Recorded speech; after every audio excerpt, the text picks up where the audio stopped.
falando sobre o que é neurociência, né? Pode passar os slides aí, Gustavo. É diferente do que muita gente pensa, que neurociência ela é estudo só basicamente do cérebro, só que não é isso. Ela estuda o sistema nervoso inteiro, visando desvendar seu funcionamento, sua estrutura, seu desenvolvimento e possíveis alterações que possam ocorrer. Então, como eu disse, não é só o estudo do cérebro, e é do sistema nervoso inteiro, e abrange o cérebro, a medula espinhal e os nervos periféricos do corpo humano. Aí a gente vai falar um pouquinho da história, que é com o Gustavo aí. Ok. Sobre a história, a neurociência, ela não é uma coisa de agora, pelo menos não de que o humano teve contato. A primeira coisa que o ser humano teve contato foi com a neurociência, pelo menos que a gente tem de registro, foi por volta de 500 anos antes de Cristo, quando o grego Alquimaion, eu não sei falar muito bem o nome, da escola pitagórica de Croton, descobriu a função cerebral. No estudo dele, ele descreveu sobre as funções sensitivas, que é, por exemplo, lembra quando tem aquelas tirinhas, alguma coisa que o doutor pega um martelinho, aí bate na perna e a paciente faz um movimento involuntário? Essas seriam mais ou menos as funções sensitivas. Essa foi a primeira vez que teve um estudo sobre. Um pouco à frente no tempo, 300 anos para frente, essas pesquisas desse Alquimael foram confirmadas por Herófilo, que era um dos fundadores da Escola de Medicina da Alexandria, lá no século 3 a.C. A pesquisa dele, logo em seguida, foi sistematizada e demonstrada por Galeno. Tudo isso ainda antes de Cristo. Nos tempos atuais, a gente tem mais ou menos assim, dá para dizer que foram duas principais coisas que aconteceram. A primeira foi em 1735, quando o médico holandês Herman Boerhaave descobriu que fez um estudo, onde publicou um artigo sobre as doenças do sistema nervoso, que é esse De Morbis Nervorum. E em 1970 foi criada a primeira associação de neurociência. E nessa data foi atribuída à neurociência o significado que ela tem hoje como palavra e estudo.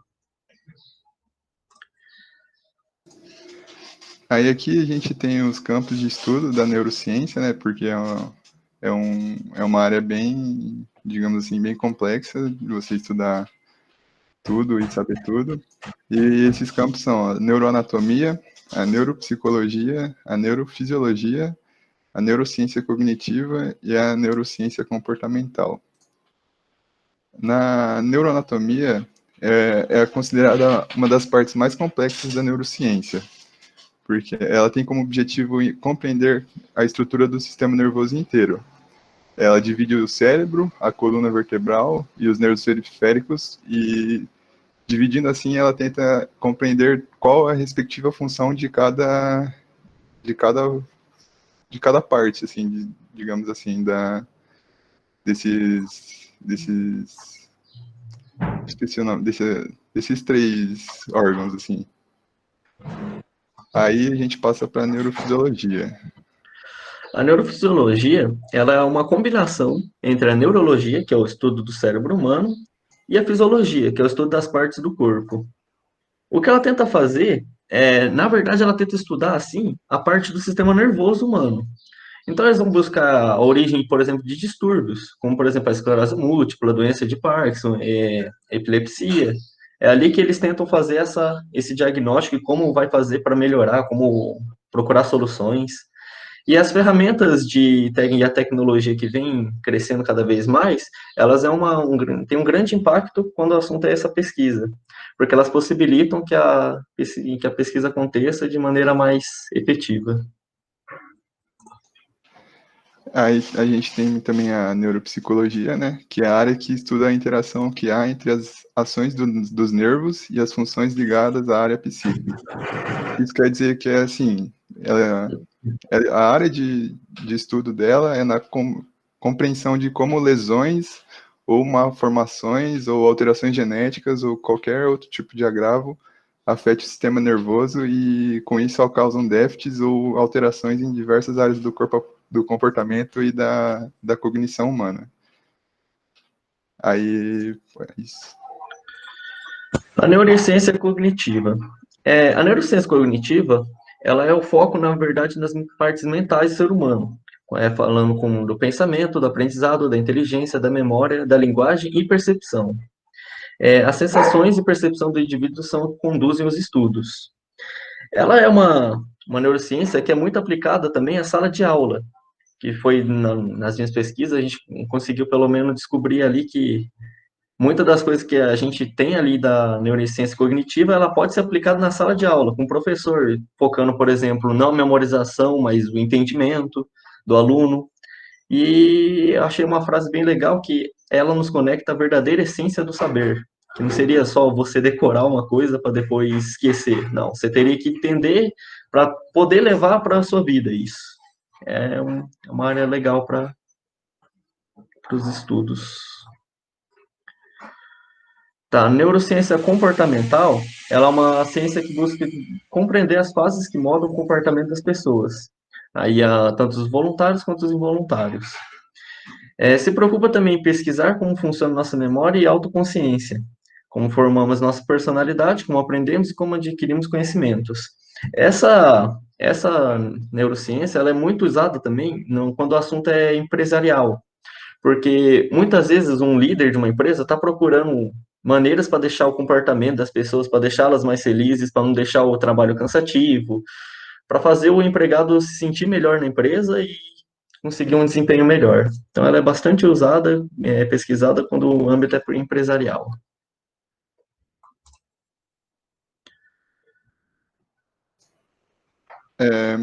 Agora a gente vai fazer a junção, né, da neurociência com a ciência da computação, que daí surgiu a neuroinformática e a neurociência computacional. A neuroinformática tem como principal objetivo a organização de dados neurocientíficos. Aí, profissionais dessas áreas costumam fornecer ferramentas computacionais, modelos e bancos de dados interoperáveis por médicos e pesquisadores, e esse trabalho é muito requisitado, né, uma vez que os profissionais de diversas áreas e subdisciplinas precisam deles. E a gente pode destacar 3 principais áreas que um neuroinformático ele exerce, né, que é o desenvolvimento de banco de dados e ferramentas para compartilhar e gerenciar os dados da neurociência, o desenvolvimento de ferramentas para analisar e modelar os dados, e o desenvolvimento de modelos computacionais no sistema nervoso e dos processos neurais. Sobre a neurociência computacional, ela é conhecida também como uma ciência interdisciplinar, ela abrange diversos cursos, inclusive a ciência da computação, e ela é bem parecida com a neuroinformática. Como estava no quiz, elas não são iguais, mas elas têm, assim, o mesmo enfoque. Mais ou menos. A neurociência computacional, ela busca mais a parte matemática das coisas. Ela vai fazer também um pouco do que a neuroinformática faz, mas é muito só focado no modelo matemático, em como resolver matematicamente ali. Aqui no computacional, ele descreve a neurociência computacional como 2 significados. O campo computacional vem porque a gente usa o computador, os modelos que a gente faz, os modelos matemáticos, os modelos computacionais, eles são através do computador. E as computações feitas pelo cérebro é o segundo sentido da palavra computacional aqui, que ele busca entender como que o cérebro representa e processa a informação que a gente tem. Ficou claro a diferença entre os dois? Se tiver alguma dúvida, alguém também, pode parar a gente que a gente tenta explicar.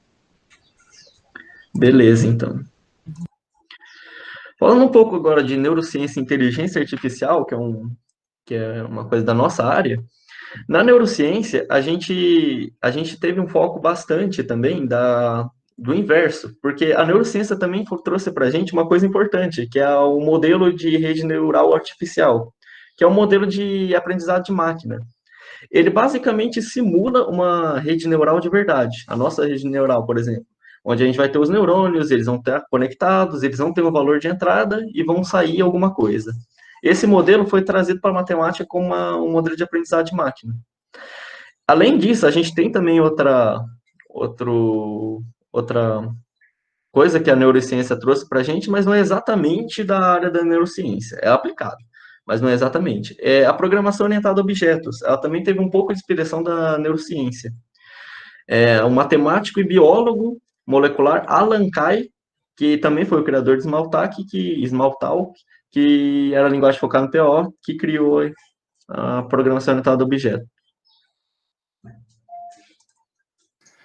Aí, para finalizar, aqui a gente trouxe um projeto que é financiado pela União Europeia e o nome dele é Human Brain Project. Basicamente, a visão geral desse projeto, ele foi iniciado em 2013, já vai fazer 7 anos aí, né? E tem como objetivo principal construir uma infraestrutura para ajudar na pesquisa da neurociência avançada, na medicina e na computação. E ele é considerado o maior projeto científico já financiado pela União Europeia. E atualmente eles possuem 6 plataformas de pesquisa ICT. Esse ICT é esse Information and Communications Technology, que é tecnologia de informação e comunicação, basicamente isso, que compõe o projeto. A primeira delas é essa, desculpa a pronúncia aí, né, em inglês, mas vamos tentar aí.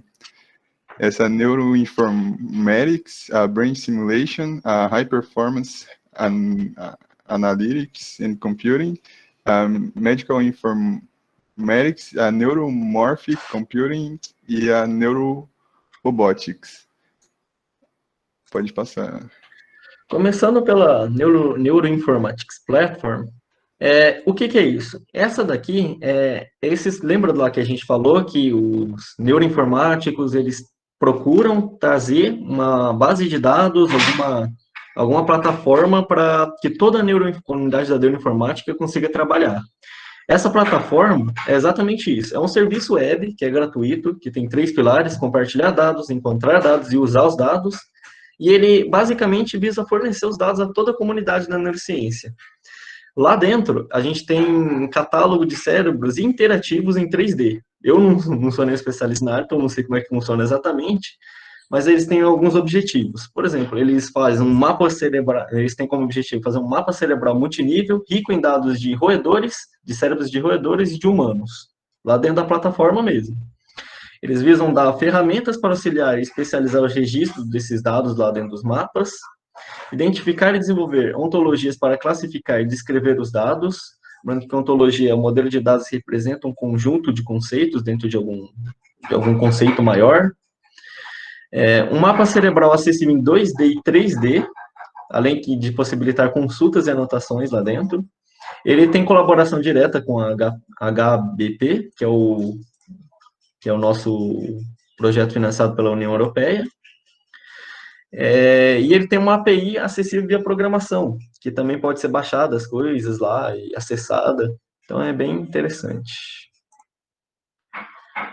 Sobre o Brain Simulation Platform, ele ele tenta fazer a mesma situação do anterior. Ele tenta fornecer dados. Ele apresenta também um grupo de ferramentas de software e métodos de trabalho para a colaboração das pesquisas cerebrais, que busca reconstruir e simular modelos detalhados em multiníveis de cérebro, expondo estruturas e comportamentos. Lá a gente pode ir desde um nível baixo, um nível baixo de abstração, com bastante detalhes, falando sobre moléculas, células, até um nível um pouco mais alto. E uma das principais coisas que essa plataforma teve foi que ela foi a primeira responsável pela criação de um modelo de célula primadidal inteira. Que essa daí é uma célula que é um neurônio, que fica principalmente no córtex cerebral. Ele é o mais abundante de lá. E essa plataforma conseguiu um registro de um inteiro desses. Aí agora a gente tem essa High Performance Analytics e Computing Platform, que eles desenvolvem e fornecem armazenamento, supercomputação, tecnologias e visualização e simulação que podem ser executados em supercomputadores. Aí basicamente os cientistas desse projeto ganham com isso, né? Eles podem gerenciar grandes quantidades de dados usados e produzidos por simulações e experimentos. Eles podem também executar simulações cerebrais interativas em larga escala, com uso intensivo de dados, e também podem gerenciar os workflows complexos que incluem simulação concorrente e análise de dados. Aí a gente tem também o Medical Informatics Platform, que visa, isso é basicamente uma integração de todos os hospitais e centros de pesquisa do mundo, em que eles podem, tipo, compartilhar dados médicos. Aí eles permitem aos usuários acessar informações eficientes, precisas e relevantes sobre uma determinada doença relacionada ao cérebro, e eles visam bastante também a confidencialidade do paciente. E o objetivo é fornecer ferramentas para melhorar o conhecimento do cérebro humano e também reconhecer padrões de doenças, a fim de fornecer diagnósticos e tratamentos melhores. Isso é basicamente ele, tipo, esse reconhecer padrões de doenças seria meio que, tipo, que nem a síndrome de Down. A síndrome de Down o problema dela é quando você tem um cromossomo a mais, eu não tenho certeza. Mas é basicamente isso, eles querem reconhecer os padrões de doenças cerebrais que envolvem os genes e, tipo, com isso eles podem melhorar a eficiência do tratamento deles e tudo mais. Aí a gente tem a Neuromorphic Computing Platform, que ela implementa aspectos de rede neural biológica como cópias analógicas ou digital em circuitos eletrônicos. E o objetivo dessa plataforma é oferecer uma ferramenta para a neurociência entender os processos dinâmicos de aprendizagem e também do desenvolvimento no cérebro. E algumas vantagens dessas técnicas que eles destacam lá, em relação aos métodos tradicionais, né, convencionais, é a rapidez de execução, a habilidade de aprendizado, a prevenção de falhas locais e também a economia de energia. E no projeto desse Human Brain Project são realizadas duas atividades principais, né? Que é a construção de eles têm um projeto lá de construir duas máquinas complementares que usam dois era meio que dois algoritmos que se complementam. Eu não lembro o nome deles certinho agora, para falar a verdade. E também na prototipagem da próxima geração de chips neuromórficos. E aí a última plataforma, que é a Neurorobotics Platform, é um campo emergente multidisciplinar de pesquisa que envolve a neurociência, né? A inteligência artificial e a robótica. Ela envolve essas três áreas. E o objetivo principal dessa plataforma é criar ferramentas para se tornar possível realizar experimentos closed loop da neurociência em sílico. O que seria isso? Esse closed loop é tipo um processo automatizado que você regularmente recebe um feedback. Então, tipo assim, você tem um feedback desses experimentos constantemente. E esse in silico aí é uma expressão que eles usam lá que é como se fosse executado por um computador ou simulado por um computador. E o outro objetivo deles também é alavancar conhecimento a fim de criar novas estratégias de controle e adaptação para a robótica. Esses são os 6 principais plataformas que esse projeto tem a fim de melhorar aí a neurociência com a computação. E foi basicamente isso que a gente trouxe para a apresentação de hoje.